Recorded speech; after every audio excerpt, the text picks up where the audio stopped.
Hello students, in this video we are going to start with second unit of NCERT 12th biology।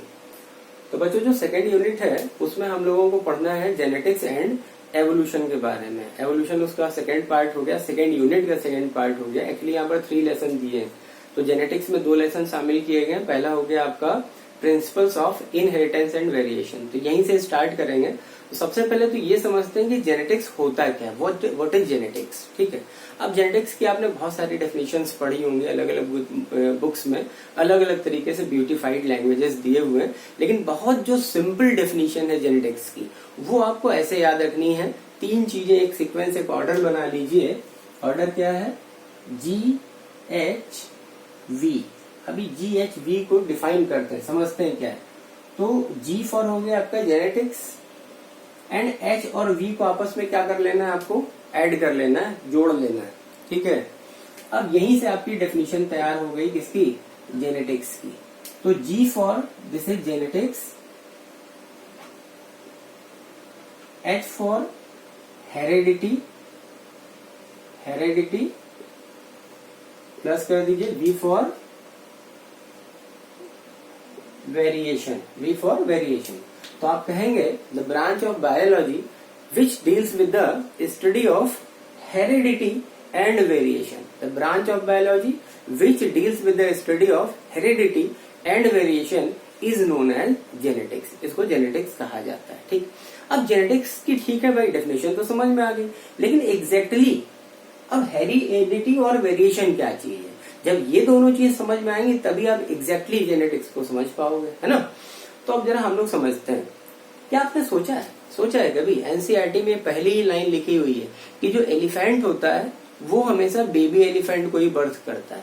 ये NCERT में point लिखा हुआ है।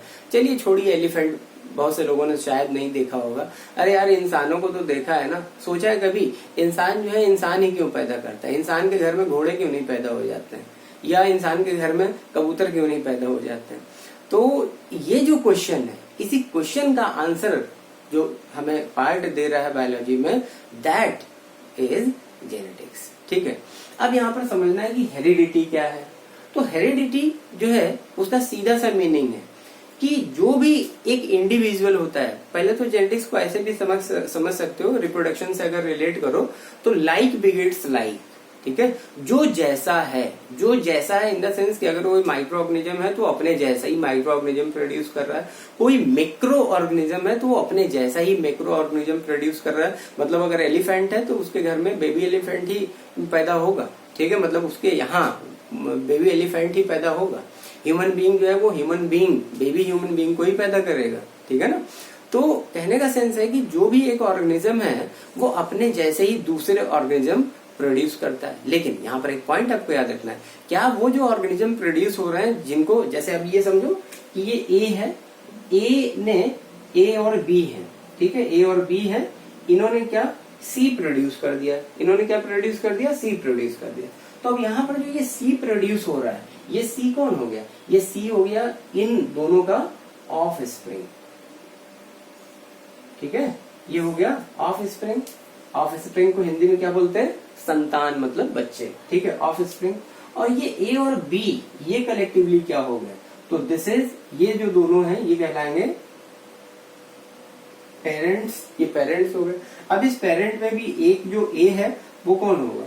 वो आपका मेल है, और जो दूसरा है वो कौन है? वो फीमेल है। मतलब ये फादर हो गया और ये मदर हो गया। तो ये ऑफ स्प्रिंग कौन है? जिसमें डॉटर और सन, जिसमें डॉटर और सन। अब जरा यहाँ पर ध्यान दो, सपोज ये जो भी हैं तो इनकी जो ऑफ स्प्रिंग है वो मॉर्फोलॉजिकल पॉइंट ऑफ व्यू से तो ठीक है, बहुत हद तक उन जैसा लग रहा है ना। हमने क्या बोला? बहुत हद तक, इन द सेंस कि जो ऑफ स्प्रिंग्स प्रोड्यूस हो रहे हैं, लाइक बिगेट्स लाइक वाला बात है कि जो ह्यूमन है उसने ह्यूमन ही प्रोड्यूस किया, एलिफेंट है तो उसने एलिफेंट प्रोड्यूस किया, डॉग है तो डॉग प्रोड्यूस किया, कोई मैंगो ट्री है तो उसके सीड से अगला जो यंग मैंगो ट्री ही जनरेट होगा, देन वो ग्रो करके एक बड़ा मैंगो ट्री बन जाएगा। लेकिन यहाँ पर आपको ध्यान देना कि ठीक है भाई, ह्यूमन है, ह्यूमन प्रोड्यूस कर रहा है, लेकिन वो जो प्रोड्यूस हुआ है, जो ऑफ स्प्रिंग है, क्या वो एग्जैक्ट अपने पेरेंट्स के जैसा है? एग्जैक्ट अपने पेरेंट्स के जैसा है? तो आप कहेंगे हाँ बिल्कुल है। अरे पेरेंट में भी 2 आंखें हैं, ठीक है, एक नाक है, ठीक है। एक अच्छा सा प्यारा सा चेहरा है, प्यारा सा चेहरा उस ऑफ स्प्रिंग का भी है, उसमें भी 2 सोल्जर है, 2 हैंड है, दो उसके पैर है, ठीक है ना, आपको ये लग रहा होगा। हाँ, ये सब चीजें हैं, ठीक है, इस पॉइंट ऑफ व्यू से कह सकते हो कि हाँ जो ऑफ स्प्रिंग है वो अपने पेरेंट्स के बहुत क्लोज है। लेकिन अब चेहरे की बनावट, बालों के जो एक जो हेयर है, हेयर की बात करें, सपोज ये हो सकता है कि जो पेरेंट्स है उनके जो हेयर है वो स्ट्रेट है एंड जो ऑफ स्प्रिंग है उसके हेयर कर्ली हो जाए। ये भी हो सकता है कि जो पेरेंट्स है उनके हेयर ब्लैक है और जो ऑफ स्प्रिंग है उसका जो हेयर है वो कुछ ब्राउन शेड में है, ऐसा भी तो हो सकता है। तो ये जो कुछ लिटिल बिट डिफरेंसेस होते हैं, है ना, 2 जनरेशन के बीच में। आप जैसे पेरेंट है तो पेरेंट एक जनरेशन हो गया, बहुत ध्यान समझिएगा, पेरेंट क्या है, एक प्रेजेंट जनरेशन पेरेंट है एंड पेरेंट ने क्या किया, ऑफ स्प्रिंग प्रोड्यूस किया। तो एक जनरेशन ये हो गई, सपोज इसको जीवन मान लेते हैं कि ये पहली जनरेशन है ना, जैसे जीवन, ये हो गई आपकी जीवन और ये क्या हो गई G2, ठीक है, जीवन एंड G2। तो ये जनरेशन पेरेंट और ये ऑफ स्प्रिंग की जनरेशन, तो 2 सक्सेसिव जनरेशन या जनरेशन टू जनरेशन अगर बात करी जाए तो जो भी पेरेंट्स हैं, ठीक है, एंड ऑफ स्प्रिंग, इनके बीच में बहुत सारी बातें सेम होंगी, बहुत सारी बातें सेम होंगी। तो जो भी सिमिलर है, यहां से यहां तक जो भी आपको सिमिलर दिखाई दे रहा है, ठीक है, G1 से G2 को अगर हम कंपेयर कर रहे हैं तो जो भी हमें सिमिलर दिखाई दे रहा है, किसी भी तरीके से जो भी चीजें सिमिलर दिखाई दे रही हैं, चाहे मॉर्फोलॉजी के पॉइंट ऑफ व्यू से देखें या बिहेवियर के पॉइंट ऑफ व्यू से देखें, जो भी सिमिलर दिखाई दे रहा है वो सारा क्या कहलाएगा, वो कहलाएगा कि जो पेरेंट्स के कैरेक्टर हैं वो ऑफ स्प्रिंग में इनहेरिट हुए, मतलब एक जनरेशन से दूसरी जनरेशन में पहुंच रहे हैं। और एक जनरेशन से दूसरी जनरेशन में सिमिलर कैरेक्टर्स का पहुंचना, सिमिलर कैरेक्टर्स का इनहेरिटेड होना क्या कहलाता है, हेरिडिटी कहलाता है। तो हेरिडिटी को आप समझ गए, हेरिडिटी का मतलब होता है transmission of the similar parental characters from their generation to their offspring generation. मतलब एक जो पेरेंट की जनरेशन है वहां से उनकी ऑफ स्प्रिंग की जनरेशन में जो भी सिमिलर कैरेक्टर ट्रांसमिट हो रहा है वो जो फिनोमेना है that is known as heredity. तो हेरिडिटी का मतलब हो गया transmission of the parental characters to the offspring. लेकिन यहाँ पर ध्यान देना है कि वो सारे कैरेक्टर क्या हैं, एक जैसे एकदम दिखाई दे रहे हैं कि वो उनमें किसी भी तरीके का कोई डिफरेंस नहीं नजर आ रहा है। लेकिन अगर कोई डिफरेंस दिखाई दे कैरेक्टर्स में, जैसे यहाँ पर एक बात अभी बताई हमने कि अगर पेरेंट्स हैं तो पेरेंट्स के सपोज हेयर है, हेयर क्या है पेरेंट के, स्ट्रेट है, ब्लैक हेयर है, लेकिन जो ऑफ स्प्रिंग है उसके हेयर क्या हो गए, कर्ली हो गए। अभी पहला डिफरेंस तो यही हो गया। अब सपोज मान लो जो पेरेंट्स हैं वो मिस्टर काले एंड मिसेस काले, ठीक है, काले इन द सेंस कि काले एक साउथ में काले एक वो भी होता है टाइटल। इसके अलावा हम स्किन के पॉइंट ऑफ व्यू से कह रहे हैं कि जो पेरेंट्स हैं वो मिस्टर काले एंड मिसेज काले, मतलब स्किन के point of view, skin colouration क्या है उनका, वो डार्क है। लेकिन जो बच्चा है जो ऑफ स्प्रिंग है सपोज उसका कलर फेयर है, तो ये एक डिफरेंस हुआ कि नहीं कि भाई स्ट्रेट हेयर है, बच्चा जो है उसका हेयर क्या हो गया, कर्ली हो गया। माँ बाप जो है पेरेंट्स, वो स्किन उनका जो कॉम्प्लेक्शन है वो डार्क है एंड जो बेबी है वो क्या है, वो फेयर हो गया। तो ये बड़ी एकदम चौंकाने वाली बात होगी, है ना। कुछ लोग तो ये भी कहेंगे नहीं ये आपका बच्चा नहीं है, आ रही बात समझ में। लेकिन जेनेटिक्स ऐसा नहीं कहता है जब तक चीजों को वो मॉलिक्यूलर लेवल पे जाकर के प्रूफ ना कर ले, है ना। तो यहाँ पर ये जो भी डिफरेंसेस होंगे उन डिफरेंसेस को ही बेटा क्या कहा जाएगा, उनको वेरिएशन कहा जाएगा, उनको वेरिएशन कहा जाएगा। You have to remember. अब जरा देखते हैं कि ये जो वेरिएशन है ये वेरिएशन होते कितने टाइप के हैं। तो जो वेरिएशन है, वेरिएशन को भी 2 पार्ट में आप डिवाइड कर सकते हो। हेरिडिटी आपको क्लियर हो गया, समझ में आ गया। अभी वेरिएशन के बारे में बात करते हैं। तो वेरिएशन कितने टाइप के होते हैं, तो variations also are of 2 types, 2 तरह के होते हैं वेरिएशन। एक वेरिएशन जो है वो आपका सोमैटिक वेरिएशन कहलाएगा, सोमैटिक, और दूसरा क्या है जेनेटिकल या जर्मिनल, या इसी को ब्लास्टोजेनिक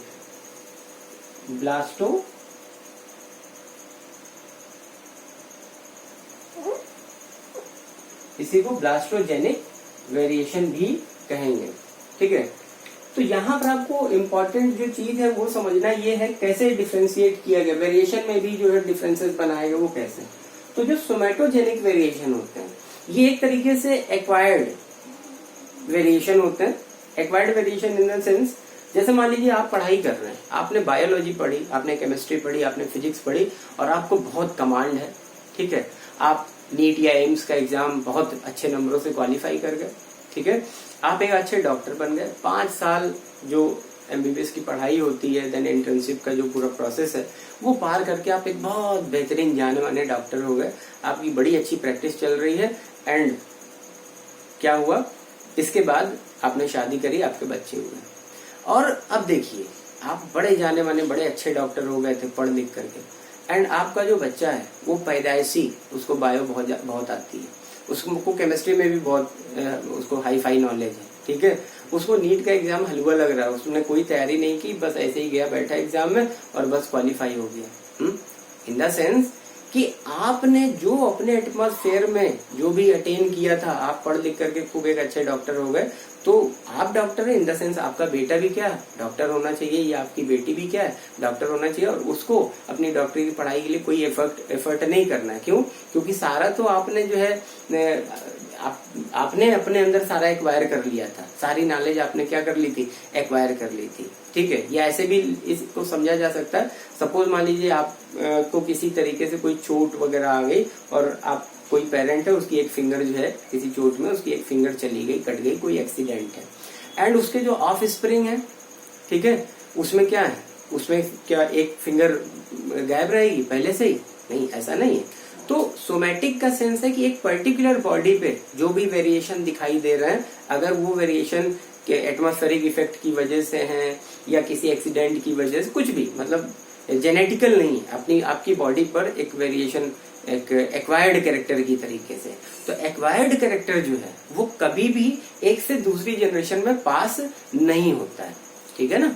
एक्वायर्ड कैरेक्टर जो है कभी भी एक से दूसरी जनरेशन में पास नहीं होता है। तो ये जो सोमैटिक वेरिएशन है, इनका बहुत बहुत इम्पोर्टेंस नहीं है जेनेटिक्स में। मतलब अगर जेनेटिक्स में हम जो डेफिनेशन में आपने पढ़ा अभी समझा कि जेनेटिक्स इज द साइंस या biology which deals with the study of heredity and variation. तो यहाँ पर जो वेरिएशन की बात हो रही है वो वेरिएशन एक्चुअली सोमैटिक वेरिएशन यहाँ पर काउंट नहीं किया जाएगा, क्योंकि सोमैटिक वेरिएशन जो होते हैं वो एक से दूसरी जनरेशन में पास होते ही नहीं है ना। क्लियर? आ गई ना बात समझ में? तो फिर कौन सा वेरिएशन इंपॉर्टेंट है? तो ये जेनेटिकल वेरिएशन, जिसको जर्मिनल वेरिएशन या ब्लास्टोजेनिक वेरिएशन बोल रहे हैं। ब्लास्टोजेनिक जो टर्म आया ब्लास्टुला से आया है, तो ब्लास्टोजेनिक वेरिएशन, ठीक है। अब ये जो ब्लास्टोजेनिक वेरिएशन है, हाँ, ये एक से दूसरी जनरेशन में पास होने वाले जनरेशन होते हैं, है ना। पेरेंट्स से जो भी चीजें हैं, अगर एक से दूसरी जनरेशन में कोई अगर जो भी कैरेक्टर्स हैं, पेरेंट्स में जो भी आप कैरेक्टर्स देख रहे हो, उन कैरेक्टर्स को अगर हम ऑफ स्प्रिंग में देख रहे हैं कि हाँ भाई इस कैरेक्टर में कुछ थोड़ा सा एक डिफरेंस दिखाई दे रहा है, तो इस तरीके का जो हम कंपेयर करते हैं एक से दूसरी जनरेशन के बीच में जो कैरेक्टर्स का जो डिफरेंस काउंट करते हैं, वो जो डिफरेंस है उसको वेरिएशन कहेंगे। और वो वेरिएशन कौन सा है? वो आपका ब्लास्टोजेनिक वेरिएशन है, ठीक है। अभी ब्लास्टोजेनिक वेरिएशन में भी फिर फर्दर आपके 2 टाइप हो गए। ब्लास्टोजेनिक वेरिएशन में भी फिर क्या हो जाएंगे? 2 टाइप। एक तो हो गया आपका कॉन्टिन्यूअस और दूसरा हो गया डिसकॉन्टिन्यूअस, ठीक है। एक हो गया कॉन्टिन्यूअस और दूसरा डिसकंटिन्यूअस। तो अभी कॉन्टिन्यूअस का मतलब क्या है? एक ऐसा वेरिएशन जो लगातार एक से दूसरी जनरेशन में चलता ही रहता है, ठीक है। एक जनरेशन से दूसरी जनरेशन में गए, मतलब पेरेंट्स ऑफ स्प्रिंग, उनके बीच में कंपेयर किया तो कुछ डिफरेंसेस दिखाई दिए। वो जो ऑफ स्प्रिंग है वो बड़ा हुआ, अपनी प्यूबर्टी की एज में पहुंचा, फिर यूथ हुआ, देन मैरिज हुई, उसके बच्चे हुए, ठीक है। हम यहाँ ह्यूमन बीइंग की बात कर रहे हैं, इसके अलावा और भी बहुत सारे ऑर्गेनिज्म जिनमें सेक्सुअल रिप्रोडक्शन होता है। याद रखना कि अगर सेक्सुअल रिप्रोडक्शन हो रहा है तभी वेरिएशन की बात होगी, है ना। और अगर सेक्सुअल रिप्रोडक्शन नहीं हो रहा है किसी ऑर्गेनिज्म में तो वेरिएशन वहां होगा ही नहीं, ठीक है। किसी भी तरीके का वेरिएशन नहीं होगा, याद रखेंगे। तो वेरिएशन जो है वो कंटिन्यूअस और डिसकंटिन्यूअस है ना।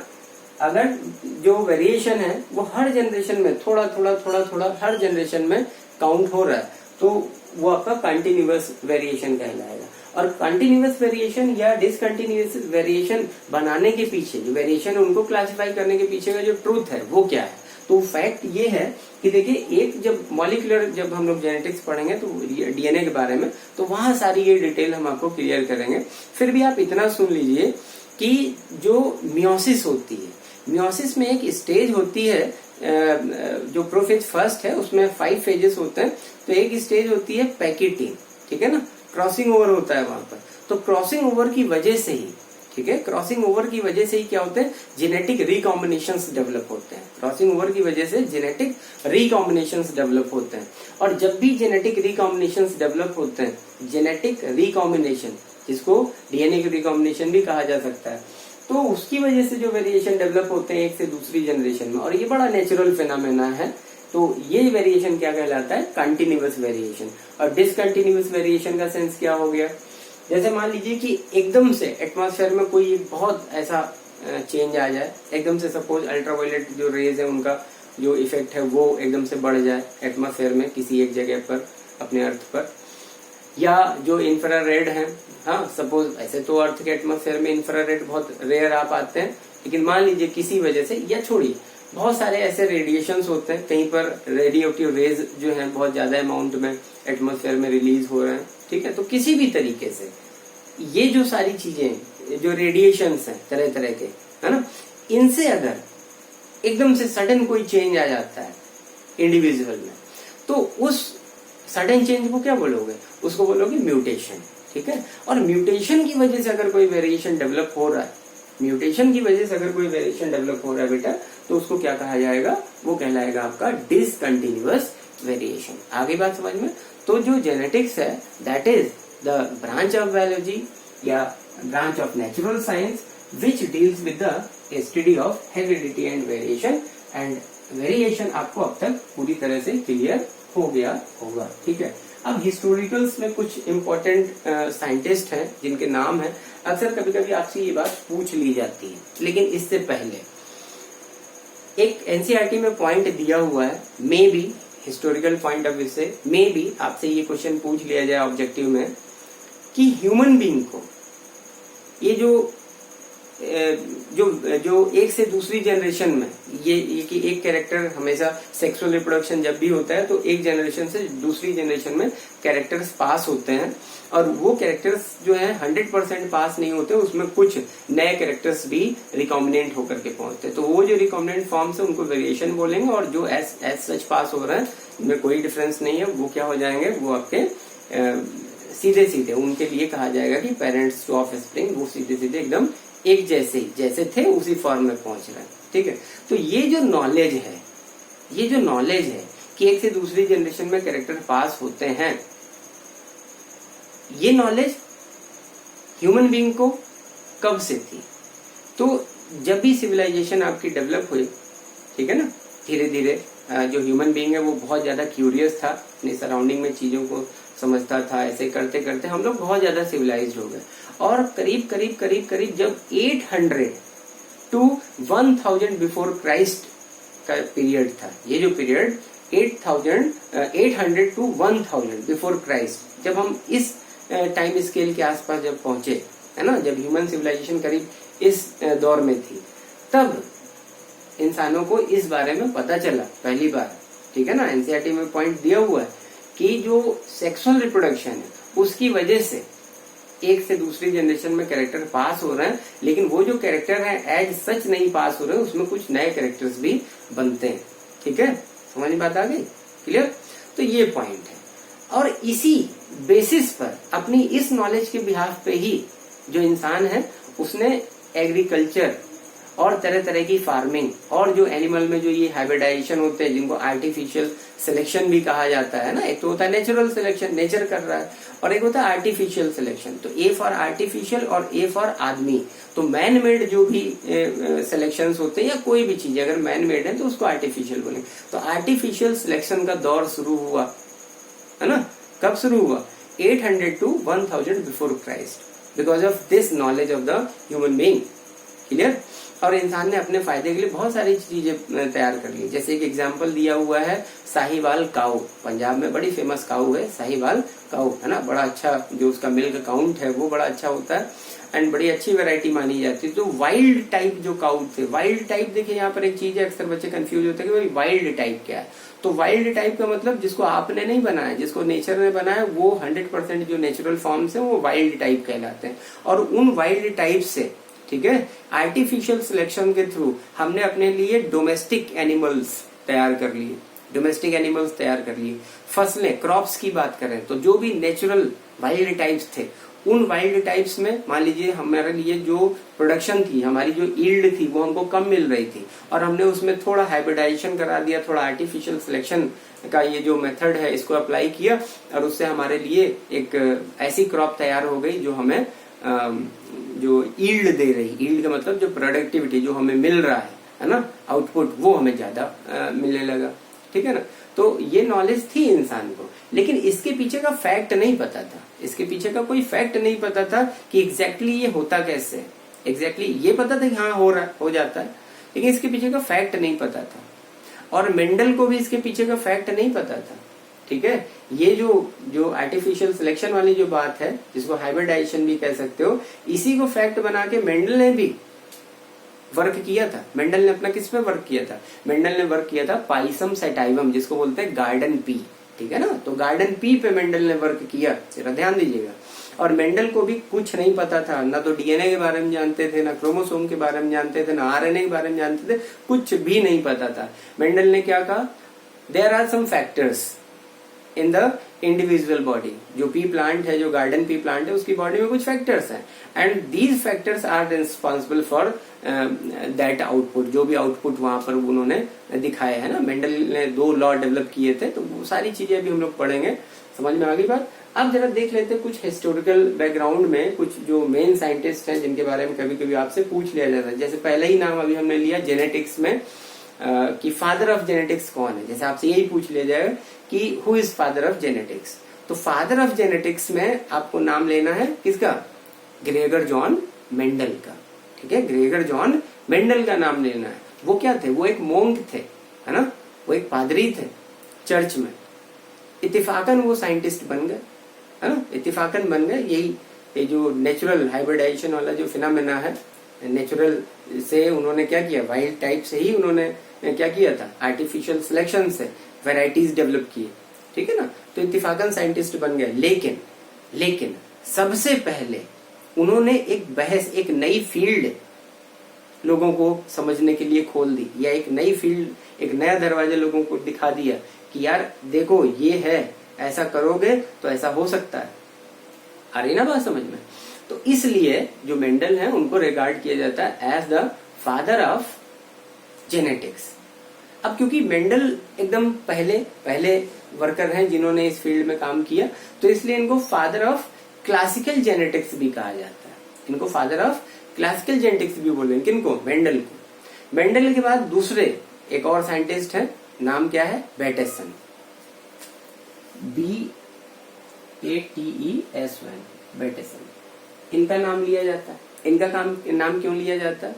तो ये जो है, इन्होंने सबसे पहले जेनेटिक्स टर्म एवॉल्व किया, ठीक है। जो जेनेटिक्स टर्म कॉइन किया वो इनकी देन है। मेंडल ने नहीं जेनेटिक्स टर्म रखा था, मेंडल ने कोई नाम ही नहीं रखा था, तो उन्होंने बता दिया कि हाँ ऐसा होता है, और अपना जो भी रिसर्च पेपर था, जो भी डेटा था, उन्होंने वो कलेक्ट किया, तैयार किया और उसके बेसिस पे कुछ कहा। लेकिन जो बैटेसन है, इन्होंने सबसे पहले टर्म दिया। क्या टर्म दिया? जेनेटिक्स। और बैटेसन ने ही बाद में कुछ एक्सपेरिमेंट्स वगैरह भी किए, इसलिए इनको जो है फादर ऑफ मॉडर्न जेनेटिक्स कहा जाता है। याद रखना, बैटेसन के लिए बहुत इंपॉर्टेंट चीज है कि वहां पर 2 ऑप्शन आपको दिए होंगे, दो साइंटिस्ट के नाम ऑप्शन में, एक 2 क्या 4 दिए होंगे। एक हो गया आपका ग्रेगर जॉन मेंडल, एक हो गया बैटेसन, और एक हो गया TH मॉर्गन, और एक हो गया ह्यू डी ब्रीज, ठीक है। ये 4 बड़े जाने माने नाम है।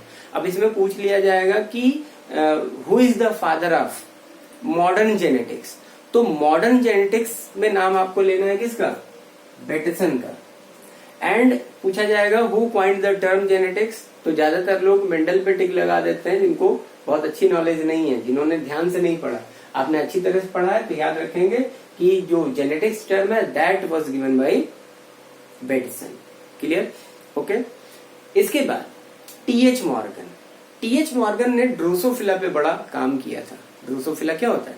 ड्रोसोफिला पूरा नाम क्या है? ड्रोसोफिला मेलेनोगैस्टर, है ना? ये ड्रोसोफिला का नाम है, इसका जूलॉजिकल नेम है, साइंटिफिक नेम कह सकते हो या जूलॉजिकल नेम कह सकते हो। और ड्रोसोफिला पर किसने काम किया था?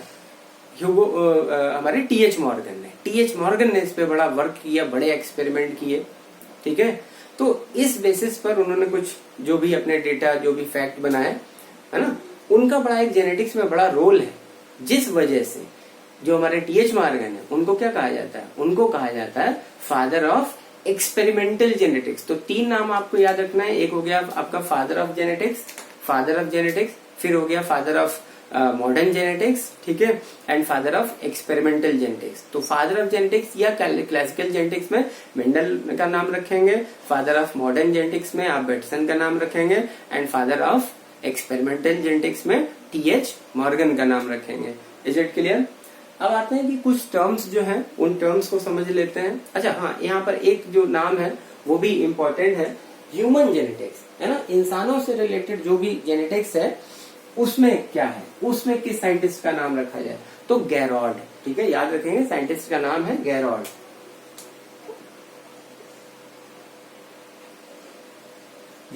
गैरॉड जो है, इन्होंने किस पे वर्क किया? इन्होंने इंसानों की जेनेटिक्स पर बहुत वर्क किया। जो जेनेटिक्स के भी लॉ जो है या जेनेटिक्स में जो भी डिटेल्स हैं, है ना, वो इंसानों से रिलेटेड इन्होंने बहुत काम किया। इसलिए इनको क्या कहा जाता है? Father of human genetics. ये बहुत इंपॉर्टेंट 4 नाम है बेटा, ये आपको याद रखना है। इसके बाद जेनेटिक्स में कुछ टर्मिनोलॉजी है। टर्मिनोलॉजी जो है वो बहुत इंपॉर्टेंट है। अगर आप टर्मिनोलॉजी को समझ लेते हैं तो भी काफी हद तक चीजें आसान हो जानी है, क्योंकि कभी कभी टर्मिनोलॉजी से रिलेटेड आपसे क्वेश्चंस पूछ लिए जाते हैं। जिसमें सबसे पहला टर्म क्या है? फैक्टर या फैक्टर्स भी कह सकते हो। तो फैक्टर्स जो टर्म है, this term was very first introduced by, किन्होंने ये टर्म सुझाया था? तो ये टर्म सुझाया था मेंडल ने। ठीक है, मेंडल ने ये बताया।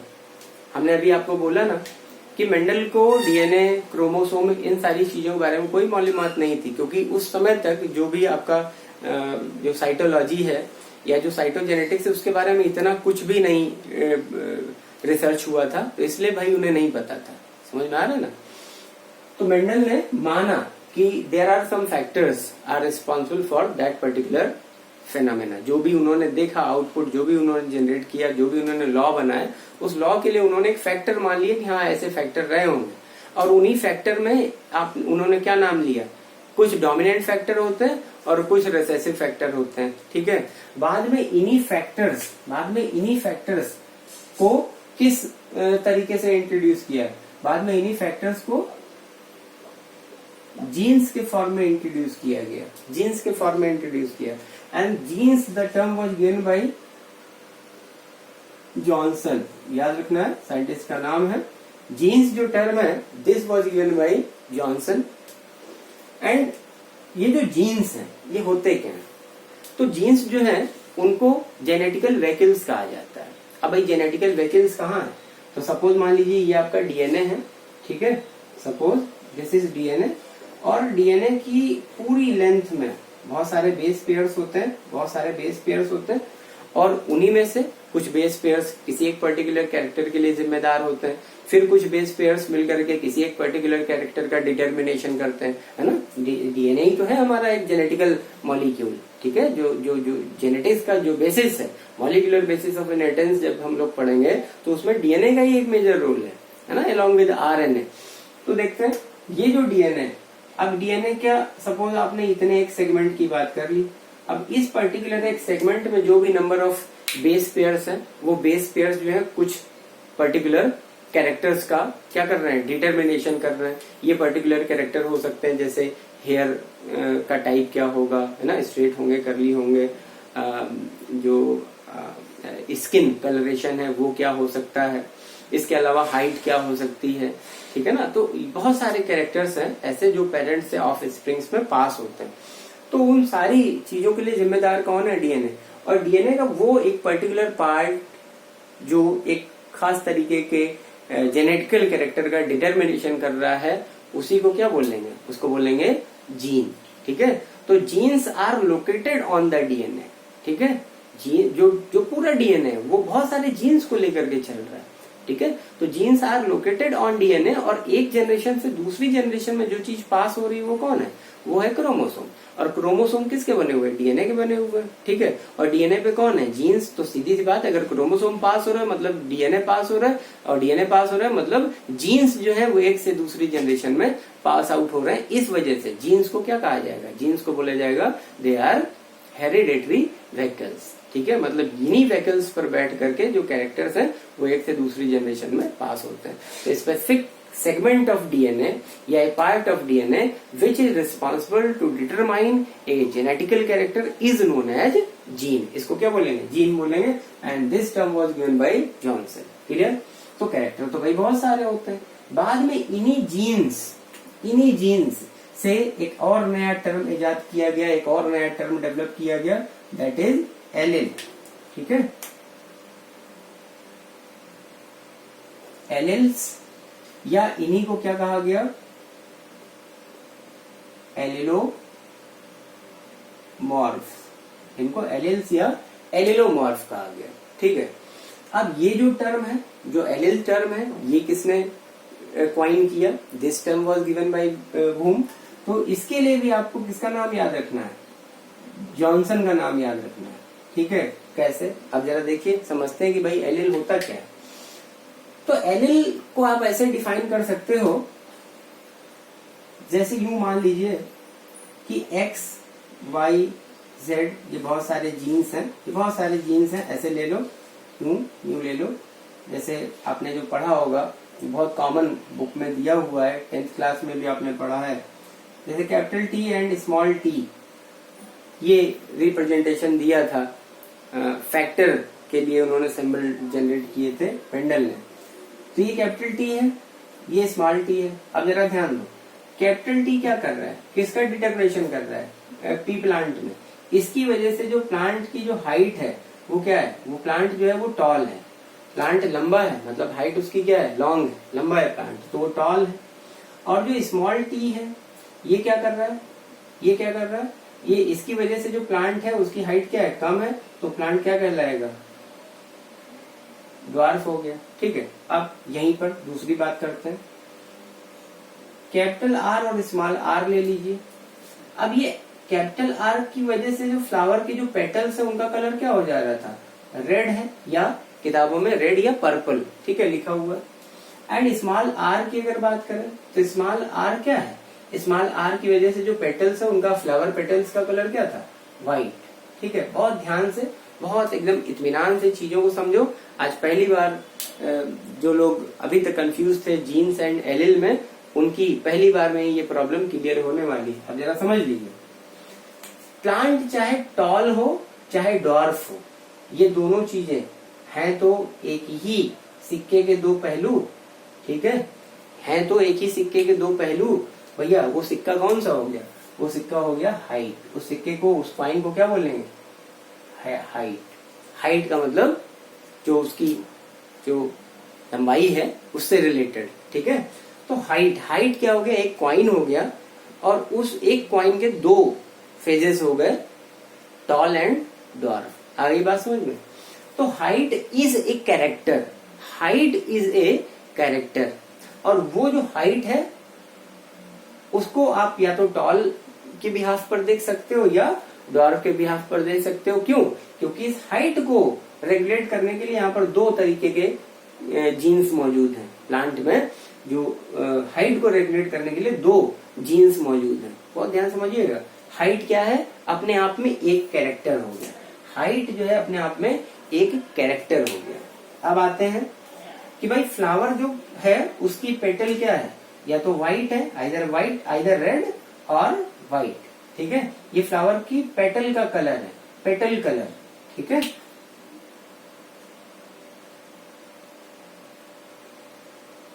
Petal colour. और जो पेटल कलर है वो भी अपने आप में एक कैरेक्टर हो गया ना, एक कैरेक्टर हो गया।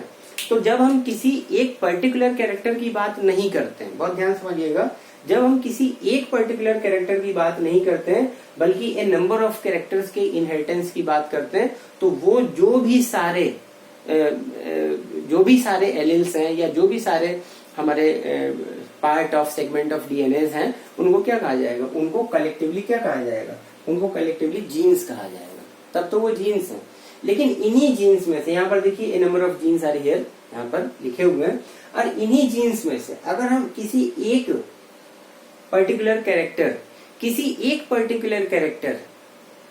के रेगुलेशन से रिलेटेड जीन की बात अगर करते हैं तो वो क्या कहलाएगा, वो कहलाएगा एलिल। ठीक है। अब एलिल की एक ब्यूटीफाइड लैंग्वेज जो है वो आप समझ लीजिए, एक बार में क्लियर हो जाएगी चीज। एलिल क्या है, तो एलिल के लिए आप लिखोगे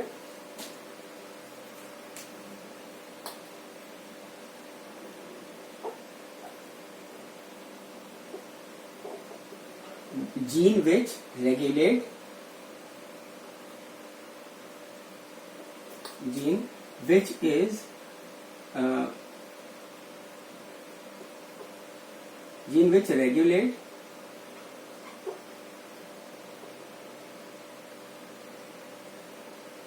a particular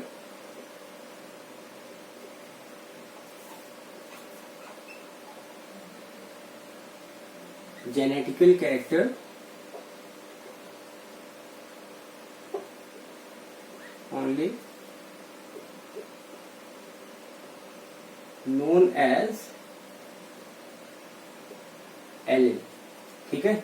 एक पर्टिकुलर कैरेक्टर, एक पर्टिकुलर जेनेटिकल कैरेक्टर को रेगुलेट करने वाला, ठीक है, जो जीन होगा उसको क्या बोलोगे, उसको आप एलिल बोलोगे। ठीक है। तो आप कहेंगे the gene which is only related to the determination या related to the regulation of a particular genetical character, है ना। बहुत सारे जेनेटिकल कैरेक्टर हैं, हाइट है, कलर है, ठीक है, और भी बहुत सारी चीजें, सारे जो एलिल्स हैं एक साथ रख दिए। तो एक साथ रख दिए, अब नहीं पता है कि कौन सा जो एलिल है किस पर्टिकुलर कैरेक्टर के लिए रिस्पॉन्सिबल है। जब आपको नहीं पता है, ठीक है, जैसे यूं समझ लो, जैसे अगर ऐसे करके ऐसे ये सारी उंगलियां एक जगह फिक्स कर दी जाए और यूं आपको ऐसे करके दिखाई जाए, तो हो सकता है कि एक बार आप कंफ्यूज हो जाओगे कि इसमें इंडेक्स फिंगर कौन सी है, ठीक है, इसमें इंडेक्स फिंगर कौन सी है ना, इसमें रिंग फिंगर कौन सी है, मिडिल फिंगर कौन सी है, थंब कौन सा है। ये अभी आप इस तरह से देखोगे तो नहीं समझ में आएगा। ठीक है, इस तरह देखोगे तो नहीं समझ में आएगा। लेकिन अब ये सारी उंगलियों में से एक उंगली उठा दी गई, बस बाकी सारी बंद है, एक ऊपर उठा दी गई, पूछा कि बताओ भाई ये क्या है, तब आप क्या कहोगे कि दिस इज इंडेक्स फिंगर। ये उठा दी गई तो आप क्या बोलेंगे, दिस इज थंब, है ना। इसी तरीके से जब बहुत सारे कलेक्ट करके एक जगह बहुत सारे जीन्स रखे होते हैं, तब उनकी पहचान सिंपली कि भाई वो जीन्स हैं, है ना। कलेक्टिव अगर हम ऐसी चीजों की बात करें, मॉलिक्यूल्स की बात करें कि जो एक से दूसरे जनरेशन में कैरेक्टर को पास आउट कर रहे हैं, उनके लिए कलेक्टिव अगर बात करी जाएगी तब वो जीन्स हैं। लेकिन उन्हीं जीन्स में से किसी एक जीन को आपने निकाल लिया, एक जीन को आपने निकाल लिया और देखा कि ये क्या कर रहा है, तो आपको पता चला कि एक सिंगल जीन, ये जो एक जीन है, ये जो एक जीन है, ये केवल एक ही कैरेक्टर का रेगुलेशन कर रहा है। ठीक है, तो a gene which is related to the regulation of a single character only, ठीक है, that is known as an allele। ठीक है, इतनी बात समझ में आ गई, इतनी बात समझ में आ गई। बुक में इसी के लिए जो डेफिनेशन आप देखोगे एलिल की, क्या लिखा हुआ है, कंट्रास्टिंग या अल्टरनेटिव, ठीक है, contrasting form of genes are known as alleles या alternative forms of genes are known as allele. ठीक है, अब देखिए इस चीज को भी समझ लीजिए कैसे, क्योंकि एलिल समझना बहुत इंपॉर्टेंट है। अक्सर लोग एलिल में कंफ्यूज हो जाते हैं और एलिल को क्या करते हैं, रटते हैं। तो अब एक बार फिर से एक यहाँ पर चीज जो लिख रहे हैं उससे जरा समझो। जैसे आपने टी लिख दिया और उसके साथ स्मॉल टी लिख दिया, ठीक है, फिर उसी के साथ आपने क्या लिख दिया, आर लिख दिया और स्मॉल आर लिख दिया। ठीक है, अब जरा समझो, आपसे पूछा गया कि बताओ इस कैपिटल टी का अल्टरनेटिव फॉर्म कौन है, अल्टरनेटिव या इसका कंट्रास्टिंग फॉर्म कौन है, तो आप क्या करेंगे, इसको इससे मैच करेंगे ना, गलत। क्या आप इसको इससे जो है टैली करेंगे, नहीं, ये भी गलत। आप अगर इसको स्मॉल टी से टैली कर रहे हैं तो ये आपका क्या हो जाएगा, ये आपका करेक्ट होगा। क्यों करेक्ट होगा, देखो ऐसे समझो भाई, आपको कहीं जाना है, ठीक है, तो आपके पास दो चीजें हैं। आपके पास या तो मोटरसाइकिल है, ठीक है, अब मान लीजिए मोटरसाइकिल नहीं है तो आपके पास क्या है, साइकिल है। आ गई बात समझ में, मोटरसाइकिल है या साइकिल है, ठीक। और वहीं पर एक चेयर रखी हुई है ना, एक मोटरसाइकिल है, एक साइकिल है, और उसी सीरीज में एक चेयर रखी हुई है और एक ये सोफा रखा हुआ है ना, एक बेड रखा हुआ है, सपोज ऐसे मान लो। तो आपसे कहा जाए कि जो साइकिल है, मोटरसाइकिल जो है, उसका अल्टरनेटिव कौन है, उसका अल्टरनेटिव साइकिल है ना। क्यों, क्योंकि दोनों, मोटरसाइकिल से भी हम कहीं ट्रांसपोर्टेशन करते हैं, साइकिल से भी हम ट्रांसपोर्टेशन करते हैं, ठीक है। ये नहीं कि मोटरसाइकिल छोड़ करके अगर हमें ट्रांसपोर्टेशन करना हो तो हम जाके कहीं चेयर पड़ी है, चेयर पे बैठ जाएंगे, तो चेयर पे बैठ जाओगे तो वहीं बैठे रहोगे, कहाँ ट्रांसपोर्ट हो पाओगे, नहीं हो पाओगे ना। तो बस यही आपको समझना है कि एक जीन या एक से ज्यादा जीन्स जो एक ही पर्टिकुलर कैरेक्टर का रेगुलेशन कर रहे हैं, वो कैरेक्टर के अलग अलग आउटपुट्स हो सकते हैं। मतलब कैरेक्टर जो है वो अलग अलग तरीके का हो सकता है। जैसे हाइट है तो हाइट अपने आप में एक कैरेक्टर है, लेकिन हाइट के जो फॉर्म्स है वो दो हो गए, ठीक है। या तो लंबा होगा कोई, है ना, टॉल होगा, या तो कोई डॉर्फ होगा। समझ बात आ गई, क्लियर। तो एक ऐसा जीन या ए नंबर ऑफ जीन्स जो एक दूसरे के अल्टरनेटिव फॉर्म्स हैं, जो एक दूसरे के क्या है, कंपेरेटिव फॉर्म्स है, कंपेयर किया जा रहा है तो पाया जा रहा है कि भाई वो सिमिलर हो सकते हैं या डिसिमिलर हो सकते हैं, लेकिन किसी एक ही कैटेगरी ऑफ कैरेक्टर का डिटर्मिनेशन कर रहे हैं, रेगुलेशन कर रहे हैं, तो उनको क्या बोलोगे, उनको बोलोगे एलिल्स। और उसमें से किसी एक को उठा लिया तो वो कौन हो जाएगा, एलिल हो जाएगा, ठीक है।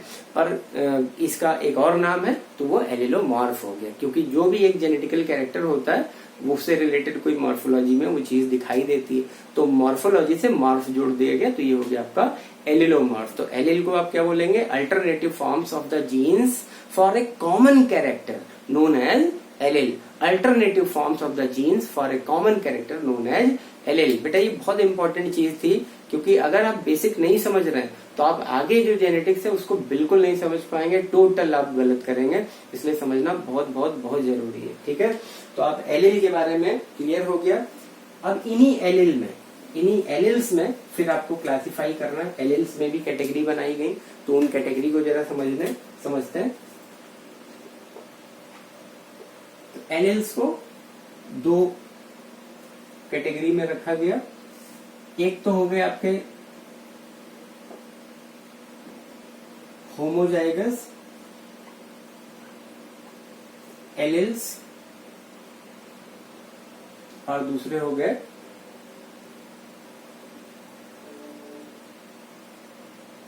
हेट्रोजाइगस एलिल्स, ठीक है। अब होमोजाइगस और हेट्रो का मतलब क्या हो गया, तो जरा फिर से समझते हैं। होमो का मतलब हो गया सिमिलर काइंड ऑफ, एक जैसे, और हेट्रो का मतलब क्या हो गया, डिफरेंट काइंड ऑफ। चलिए आ जाते हैं।